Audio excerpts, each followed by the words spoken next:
Então tá aí, energia cinética de rotação.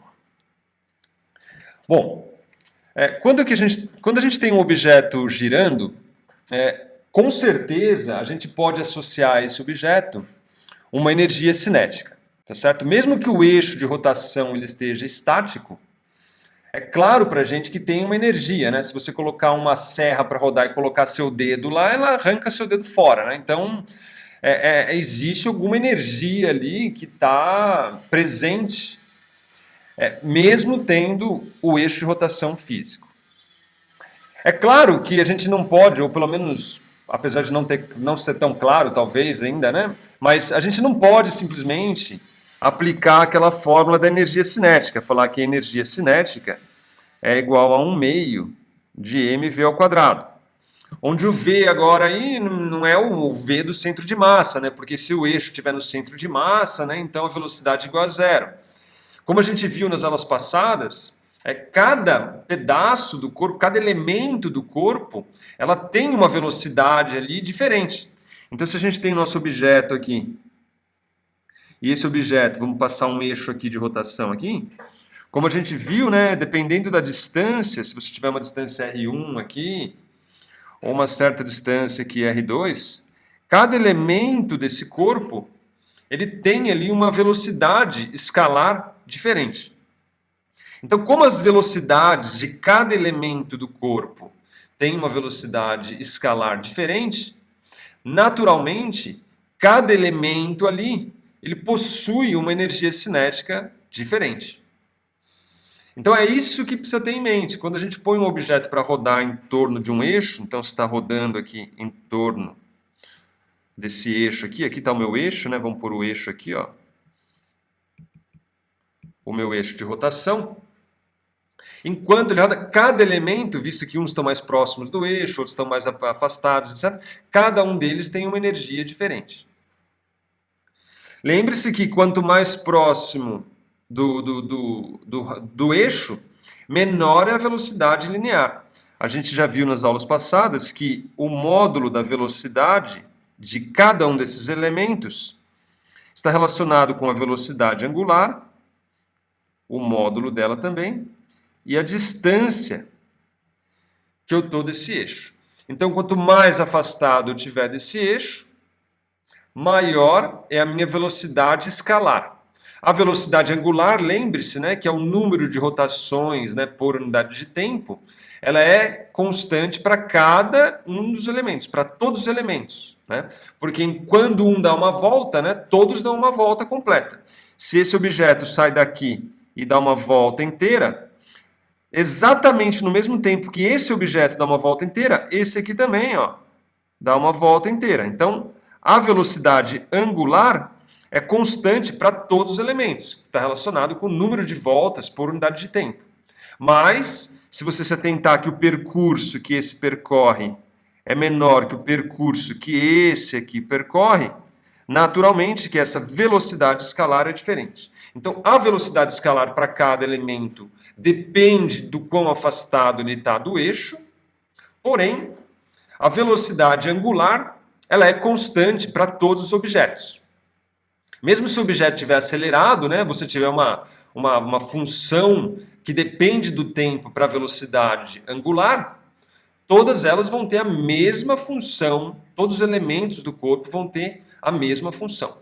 Isso porque a gente está tratando aqui de corpo rígido, né? Então o corpo ele nem dilata, nem contrai, nada. Então é um corpo rígido, fixo, né? Todos os elementos estão fixos em relação ao eixo, logo a velocidade angular de todos é a mesma. Então, dito isso, para a gente calcular a energia cinética de um objeto em rotação, o que a gente faz é tornar esse objeto, então, tratar esse objeto como um conjunto de partículas. Então, cada uma dessas partículas tem uma velocidade própria, uma velocidade escalar própria. E o que a gente faz para calcular a energia cinética é usar o princípio da superposição ali. É basicamente somar a energia cinética de cada um desses elementos. Então, a gente calcula a energia cinética de um corpo rígido somando a energia cinética de cada elemento infinitesimal. de cada elemento. Basicamente a ideia é você picar esse objeto aqui em inúmeros pedaços infinitesimais, vai dividindo ele todo, pica inteirinho, inteirinho, vai picando, e depois você vai somando a energia cinética de cada um deles, cada um desses elementos aqui, fazendo uso do cálculo, tá certo? Então, a energia cinética de um corpo em rotação, primeiro vamos supor como se ele fosse um corpo discreto, né, como se não fosse um contínuo, seria a ideia, então, da soma. Então, eu vou ter aqui 1 meio de M1 V1 ao quadrado, mais 1 meio de M2 V2 ao quadrado, mais 1 meio de Mn Vn ao quadrado. São todos os elementos, todo mundo. Então a energia cinética é basicamente, deixa eu pôr um pouquinho para baixo aqui, opa. Ela é a somatória de 1 meio de Mi Vi ao quadrado. Onde esse I leva em conta, né, todos os elementos que constituem esse corpo rígido. Então, o Mi é a massa da iésima parte e o Vi é a velocidade desse elemento de massa Mi. Então, essa soma, ela se estende aí a todas as partículas do corpo, de forma que quando eu pegar todas as contribuições, eu tenho, então, a energia cinética desse corpo como um todo. Agora, Professor, pois não. só uma dúvida. O senhor disse que para a gente calcular a energia cinética é a velocidade escalar, certo? Sim. Não é linear, né? A velocidade escalar é a linear, é a mesma coisa. Quando eu falo de velocidade escalar ou velocidade linear, entenda a mesma coisa. Tá bom. Beleza? Boa pergunta. Fica à vontade, pergunte quanto quiser, mas é isso mesmo. A velocidade escalar é exatamente igual à velocidade linear. Muito bem. Na verdade, acho que o mais correto seria falar em velocidade linear mesmo, né? Mas, então, entenda, no meu abuso de linguagem aí, a velocidade linear. Então, dado agora essa somatória, e sabendo que a velocidade VI, né, depende de quão afastado ou próximo eu estou do eixo, né, é mais apropriado a gente calcular essa energia cinética em termos da velocidade angular. Porque a velocidade angular ela é a mesma para todos os elementos. Então daqui, ó, eu tenho que o meu VI, né, em módulo aqui, ele é igual ao módulo de ômega. Módulo de ômega, esse aí não tem I, porque o ômega é o mesmo para todos os elementos. Mas para cada elemento de massa, eu tenho agora uma distância, RI, que é a distância do elemento ao eixo, né? Essa distância perpendicular do elemento ao eixo. Então é mais conveniente a gente escrever essa expressão aqui em termos da velocidade angular. De forma, então, que se eu pegar e elevar ao quadrado aqui, eu tenho o quadrado aqui, tenho o quadrado aqui.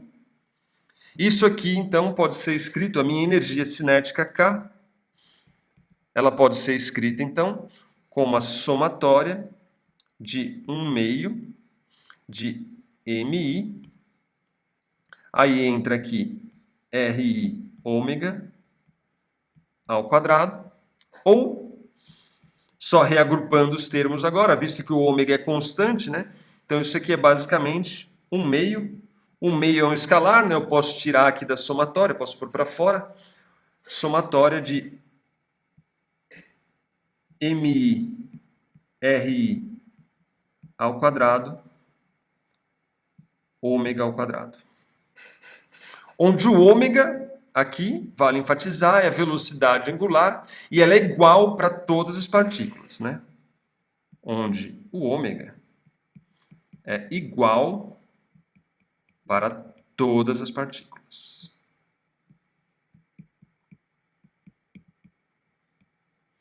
Então veja que não tem mistério, ó. A ideia é parto da energia cinética e quero calcular a energia cinética de um corpo rígido. Bom, para fazer isso, tenho que somar a contribuição de todos os elementos. Mas a velocidade linear de cada elemento varia.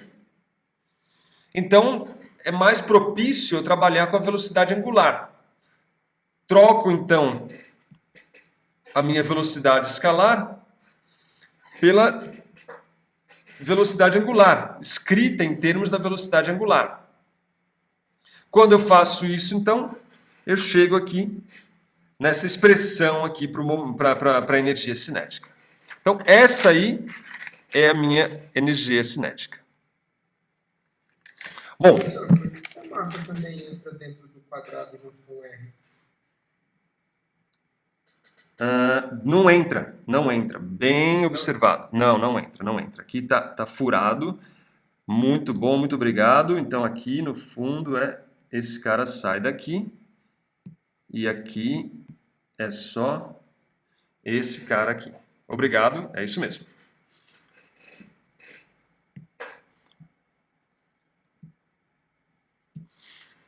Tá certo? Então, é isso aí. A energia cinética, então, ela fica 1/2 da somatória de MI, RI ao quadrado, ômega ao quadrado. Onde o ômega aí é igual para todas as partículas. Essa grandeza, então, aqui, ó, que eu vou pôr um colchetezinhos aqui em azul, aqui, ó. Ela depende, naturalmente, da forma como está distribuída a massa em relação ao eixo. Vou repetir. Dependendo da distância que eu estou do eixo, né, esse R aqui vai variar. Então, essa grandeza aqui, ela vai depender da distribuição da massa em função do eixo. Pensa só, eu posso ter esse objeto aqui, com uma certa massa, sei lá, em mão igual a 10 quilos. Agora eu posso pegar o mesmo 10 quilos, mas eu vou desenhar ela um pouco diferente. Vou pegar e desenhar esse objeto agora. Aqui vou colocar o eixo nessa posição. A massa pode ser a mesma. Mas o que você percebe, se você se atentar, né, com um certo cuidado, é que agora, né, essa expressão aqui, ó, ela vai dar diferente, porque aqui você tem objetos que estão, sei lá, 1 metro, e aqui no máximo você chega a meio metro. Então, mesmo que os dois tenham a mesma massa total, a distribuição da massa em relação ao eixo faz com que essa grandeza aqui ela seja diferente. Ela tem um valor diferente. Então, isso vai variar de como a massa se distribui em função do eixo. Isso precisa ficar bem claro, entendeu? Que a energia cinética, ela não só depende da massa como um todo, não só depende da velocidade angular como um todo, mas ela depende de como essa massa está distribuída em torno do eixo. Se eu pegar toda essa massa e colocá-la bem próxima do eixo de rotação, a energia cinética é pequena, porque se ela estiver muito próxima do eixo de rotação, essa distância aqui é muito pequena, logo a velocidade escalar ali, a velocidade linear vai ser pequena e a energia cinética vai ser pequena. Eu posso pegar os mesmos 10 quilos e agora colocar os 10 quilos aqui, tudo aqui em volta aqui, ó, do eixo. A energia cinética desse objeto agora que está todo concentrado bem próximo do eixo é muito menor do que se eu tivesse essa mesma massa espalhada, distante do eixo. Porque quanto mais eu afastá-la, né, quanto mais afastado colocar ela do eixo, maior vai ser a velocidade escalar, a velocidade linear. Mesmo que ela tenha o mesmo número de rotações por segundo, mesmo que a velocidade angular seja a mesma, o fato de ela estar afastada do eixo de rotação faz com que a velocidade linear seja maior, consequentemente, a energia cinética é maior. É essa grandeza aqui, que está entre parênteses, aqui, ó,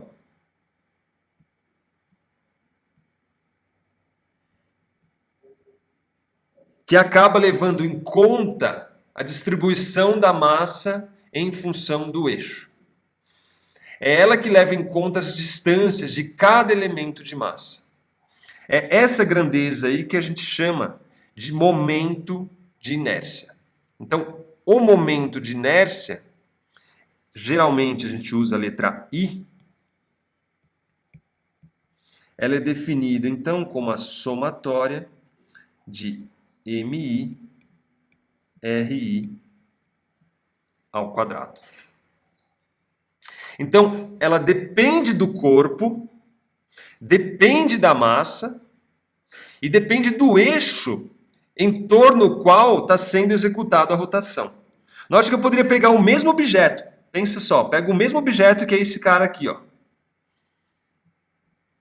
Só que agora eu pego o eixo e desloco, tiro ele daqui e coloco ele para cá. Se você deslocar esse eixo, jogar ele aqui agora, ó, por exemplo, quando você fizer essa conta aqui, o resultado vai ser diferente. Porque agora ó, você vai pegar esse elemento que está dessa distância, esse está essa distância, esse está essa distância, essa distância, essa distância, essa distância. Então, o mesmo objeto, inclusive, mas com eixos em posições diferentes, possui energia cinética diferente. Consequentemente, possui momento de inércia diferente, mesmo que ele tenha a mesma velocidade angular. Se eu pegasse esse eixo e colocasse bem no canto aqui, ó, agora você tem muito mais objetos, tá vendo, ó, distantes do eixo, ó. Todos eles estão muito mais distantes do eixo aqui, ó. Isso faz com que a energia cinética seja maior, mesmo que eu tenha, sei lá, 10 rotações por segundo.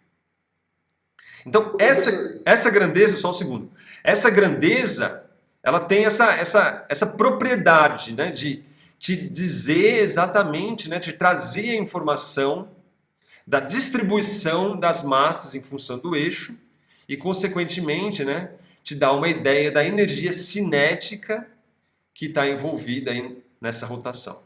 Sim, pois não.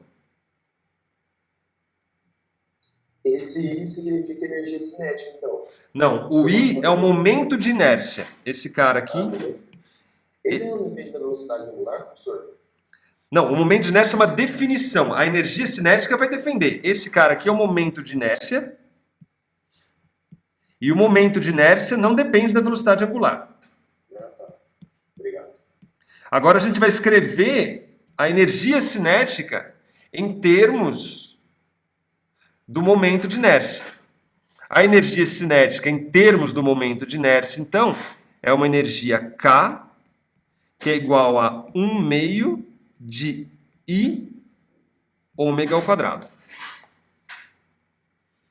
Essa é a energia cinética de rotação.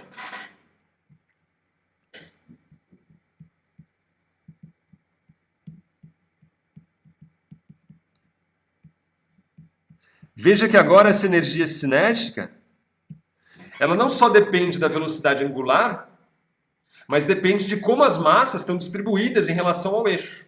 Foi como eu te disse, se você colocar 10 quilos concentrado muito próximo do eixo, a energia cinética é pequena, mesmo que ela esteja rodando com a mesma, sei lá, 50 Hz.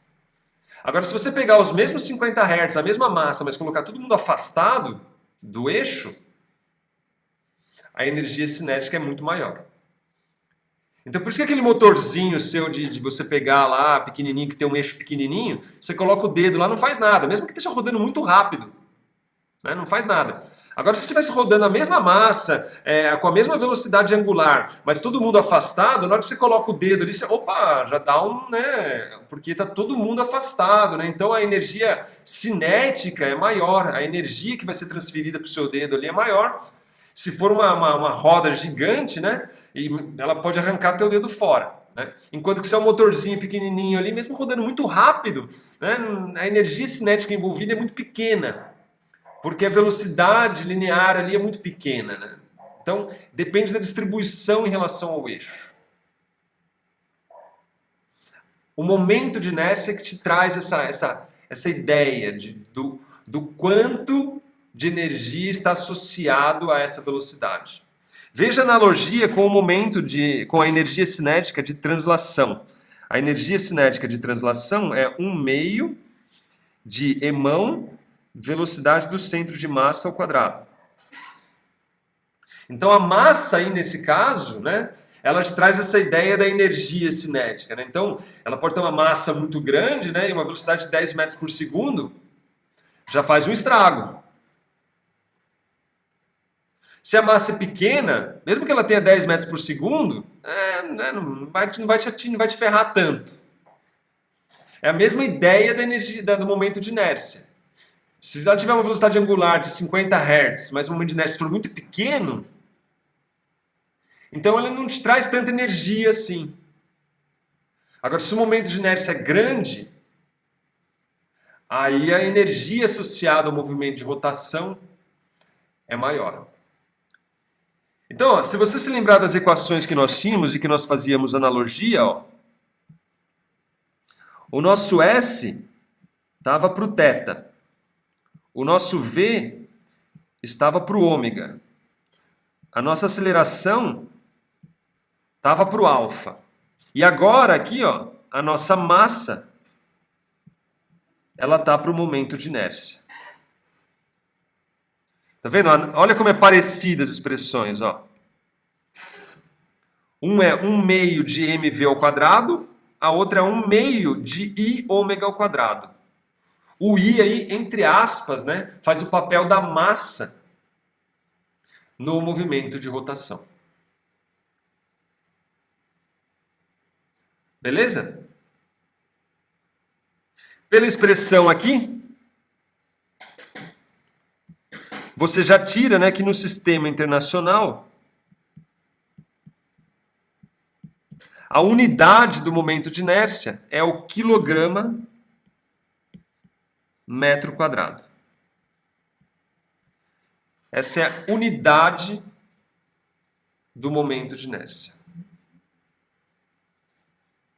Então essa equação que fornece a energia cinética de um corpo rígido em rotação pura é equivalente à expressão da energia cinética aí que a gente usa, né, para calcular a energia cinética de um corpo em translação pura. Esse cara rotação, esse cara é translação. Enquanto que um caso a gente tem a massa emão, no outro a gente tem o momento de inércia. E o momento de inércia ele envolve tanto a massa, mas também como ela está distribuída em torno, né, em relação do eixo.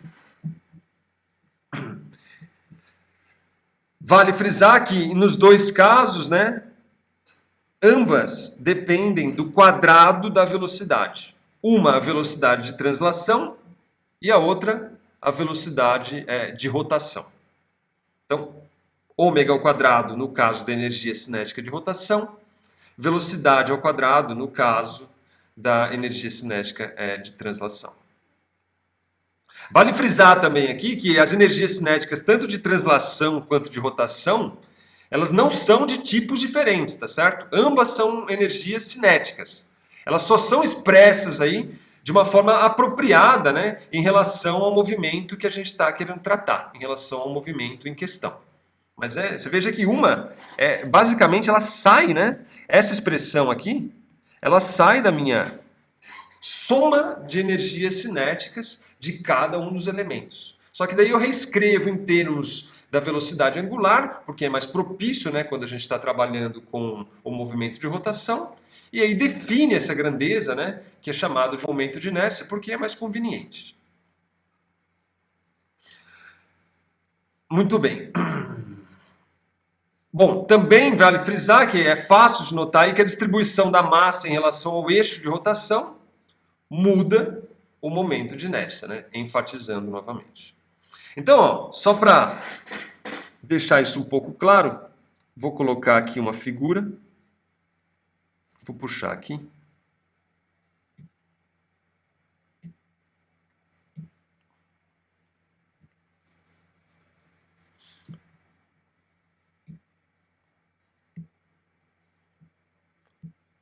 olha esse caso aqui, ó.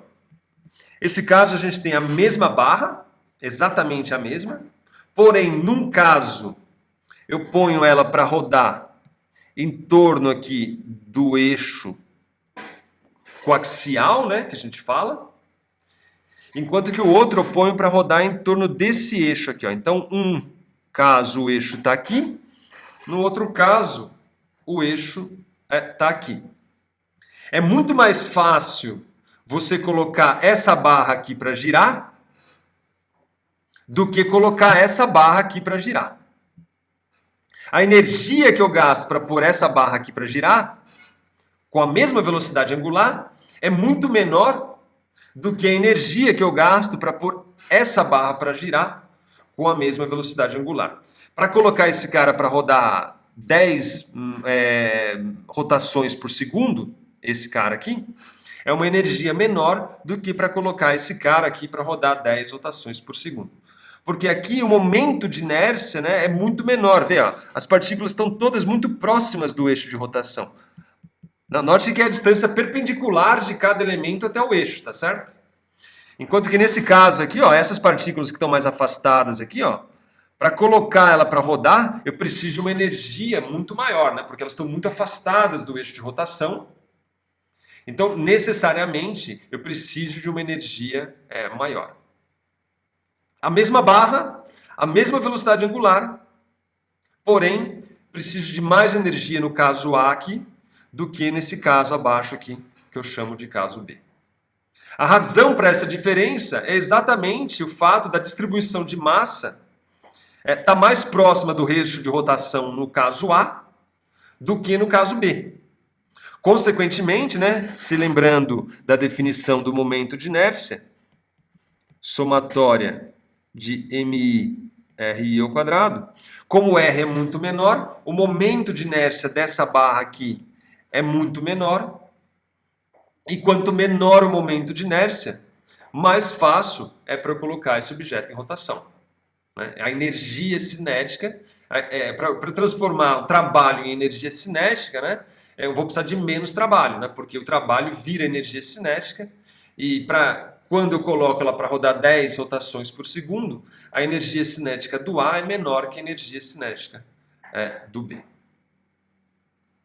Então, se atentando que a energia cinética de rotação é igual a 1 meio de I ômega ao quadrado, se o I é menor, com a mesma energia aplicada, com o mesmo trabalho, a gente vai ter um momento, né? A gente vai ter uma velocidade angular maior. Se eu gastar 10 joules aqui para pôr para rodar e gastar 10 joules aqui para rodar, como o I, nesse caso aqui, vou chamar de IA, e aqui eu vou chamar de IB, como o IA é menor do que o IB, para os mesmos 10 joules, se o IA é menor do que o IB, então o ômega, nesse caso aqui, é maior do que nesse caso aqui, para manter esse K igual a 10 joules. Né? 10 joules, o I menor, o ômega tem que ser maior. 10 joules, o I é grande, então o ômega é menor. É uma balança, né? Visto que I ômega ao quadrado dividido por 2 é igual aos meus 10 joules. Beleza? Alguma pergunta aí? Não? De boa?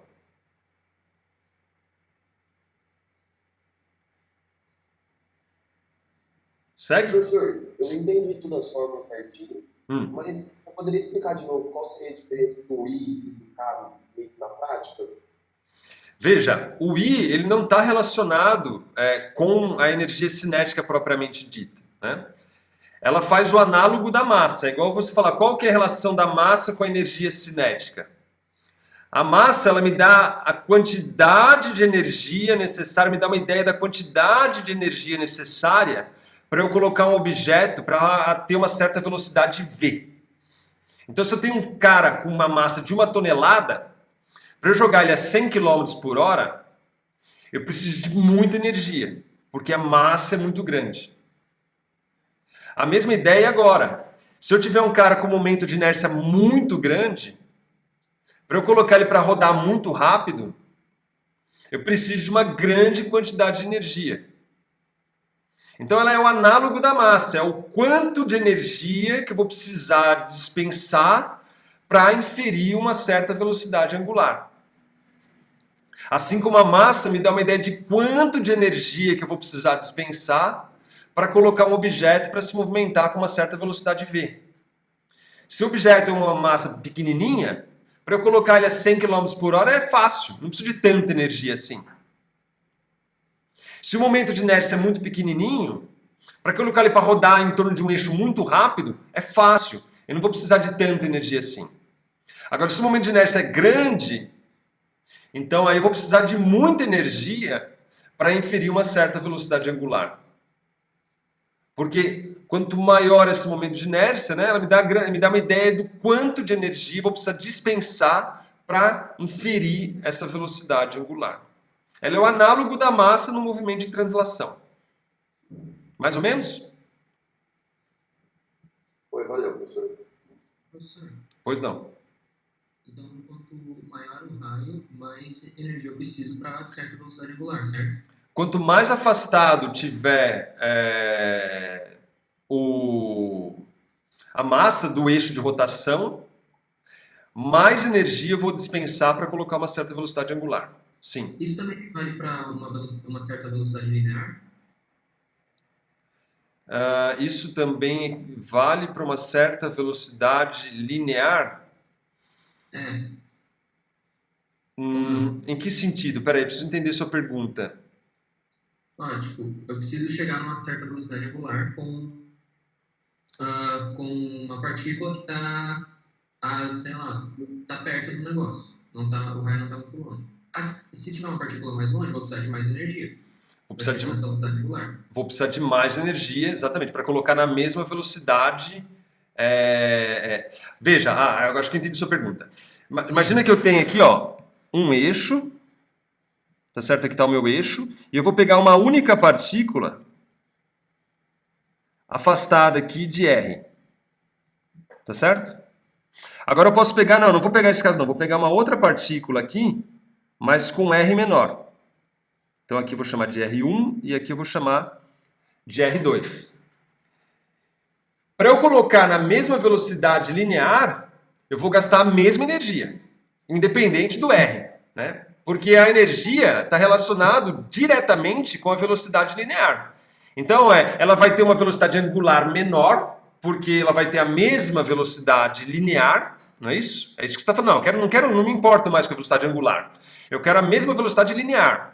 Muito bem. Se eu quero uma mesma velocidade linear, então eu vou gastar a mesma energia. Apesar do momento de inércia de um ser maior do que o outro, mas como a velocidade linear é a mesma, né? Então o ômega que vai ser diferente daí, porque aí um vai ter uma velocidade angular menor do que a outra, para ter a mesma velocidade linear, entendeu? Entendi, professor. Obrigado. A energia cinética ela está intimamente relacionada com a velocidade linear. Se a velocidade linear é a mesma, logo a energia cinética é a mesma. É a mesma. O momento de inércia é diferente, mas como você inferiu a mesma velocidade linear, então o que você está fazendo é tendo velocidades angulares diferentes, né? Então você compensa o fato do momento de inércia ser maior, tendo uma velocidade angular menor, o que implica a mesma energia cinética, visto que a velocidade linear é a mesma. Acho que era isso, né, que você queria. Isso mesmo, obrigado. Beleza. Vamos dar uma olhada aqui no teste 4, só para a gente poder treinar rapidamente, já que eu não faço tantos exercícios assim, né? Ou nem faço exercícios, basicamente. Vou precisar tirar aqui um pouco. Tá aqui? Então, vou puxar o livro aqui. Tá aqui, ó. O teste 4, ó. Então, ó, a figura mostra 3 pequenas esferas que giram em torno de um eixo vertical. Tá aqui o meu eixo. A distância perpendicular, isso eu preciso ter bem em mente, tá? A distância que a gente leva em conta do eixo é sempre a distância perpendicular do eixo. Não é porque eu defini meu sistema de coordenadas aonde queira, esse R que entra aqui no momento de inércia aqui, ó, esse R aqui, ó, ele está relacionado com a distância perpendicular aqui, ó. Então é essa distância. Aqui faz 90 graus, aqui faz 90 graus, aqui faz 90 graus, certo? Então a distância perpendicular entre o eixo e o centro de cada esfera, ela é dada. Então esse aqui tem 1 metro, esse aqui tem 2 metros, esse aqui tem 3 metros. Ordene as 3 esferas de acordo com o seu momento de inércia em torno do eixo em ordem decrescente. Então vamos dar um zoom aqui na figura aqui.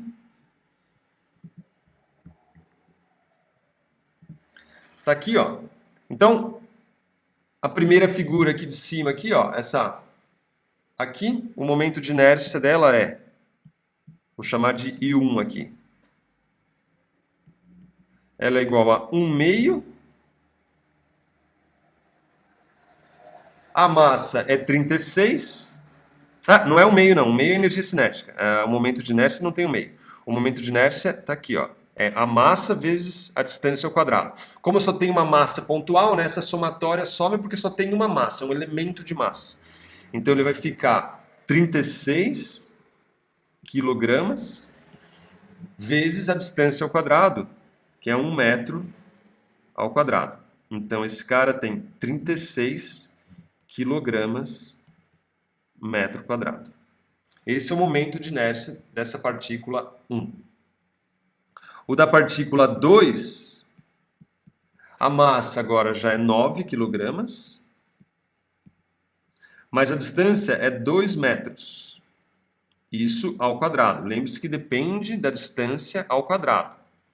Porque a energia cinética está relacionada com a velocidade ao quadrado, né? E a velocidade, ela é ômega-r, né? Então, aparece aqui um r ao quadrado. O momento de inércia depende do quadrado da distância. Então aqui, ó, dá 9 quilogramas vezes 4.